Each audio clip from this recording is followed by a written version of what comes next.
Perkenalkan, gadis cantik ini namanya Luisa. Ia berasal dari desa dan sekarang sedang merantau ke kota untuk berkuliah. Di hari pertamanya menginjakan kaki di kota, Luisa langsung menuju ke sebuah kosan tempat dirinya akan tinggal selama berkuliah. Perlu diketahui kalau rumah kosan tersebut adalah tipe kos-kosan campur di mana penghuninya terdiri dari pria dan juga wanita. Sementara itu, pengelolanya adalah pria bernama Arman. Deposit bali 5,000. Dalawa kayong babae. Kebetulan saat Luisa datang, Arman ada urusan sebentar sehingga gadis cantik itu pun dipersilahkannya untuk berkeliling kosan seorang diri. Nah, pada saat itulah Luisa melihat sebuah adegan menegangkan di mana sepasang muda-mudi sedang bermesraan di dalam kamar. Bukannya memalingkan wajah, Luisa justru mengamati aktivitas dua orang itu dengan tatapan iri. Diketahui mereka adalah sepasang kekasih yang juga menghuni kosan tersebut. Yang pria namanya Jander, sedangkan yang wanita bernama Jen. Malam harinya, Luisa bertemu dengan teman sekamarnya yaitu Dian. Dian bilang ia sudah 2 tahun tinggal di kosan itu.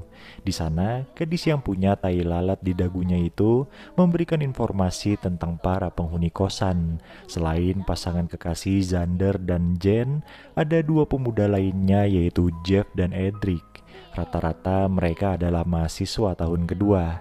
Dian juga sempat menyinggung soal Jen yang pemarah serta cemburuan pada Zander.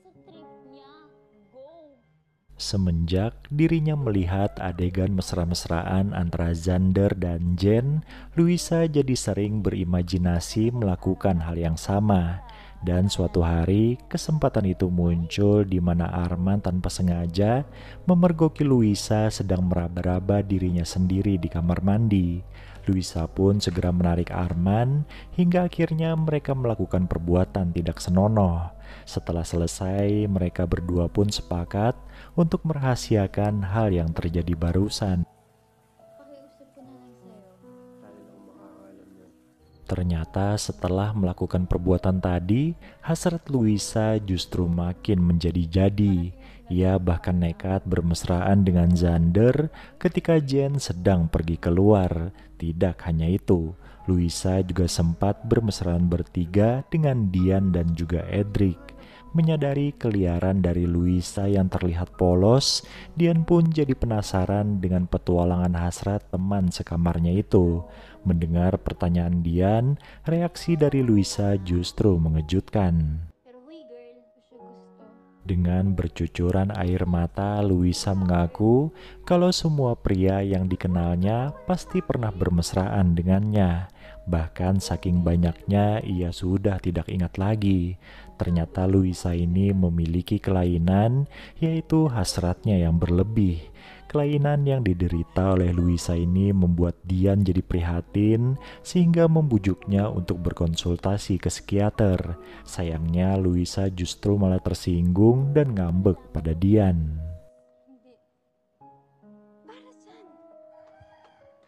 Makin kesini, Luisa makin sulit mengendalikan hasratnya. Dan pada akhirnya ia mulai terbawa arus hasratnya itu hingga berulang kali melakukan perbuatan tidak senonoh dengan para pria di kosannya. Sampai suatu hari, Jen menangkap basah Luisa yang sedang bermesraan dengan Zander. Gadis itu pun langsung murka dan menyebut Luisa sebagai wanita gampangan. Di sana Luisa membela diri kalau ia tidak jatuh cinta pada Zander atau pria manapun yang pernah bermesraan dengannya. Bagi Jen, pernyataan Luisa itu justru malah makin mempertegas kalau ia adalah seorang wanita gatal. Karena suasananya semakin ricuh, mereka berdua pun dipisahkan. Hingga keesokan harinya, Jen memutuskan untuk keluar dari kosan itu. Sebelum pergi, ia sempat memaki Luisa, tapi untungnya ada Dian yang menengahi mereka. Di sana, Dian juga memberitahu kondisi Luisa yang kini sedang berbadan dua. Berbeda dengan para penghuni kos yang kaget mendengar hal itu, Jen justru makin mencemooh Luisa. na hindi mo alam kung sino yung Ia bilang kalau itu adalah karma bagi Luisa. Memangnya enak hamil tanpa tahu siapa ayah dari anaknya. Setelah kepergian Jen, Luisa pun menyusul keluar dari kosan tersebut. Selain karena kehamilannya, ia juga sudah merasa tidak nyaman tinggal di sana.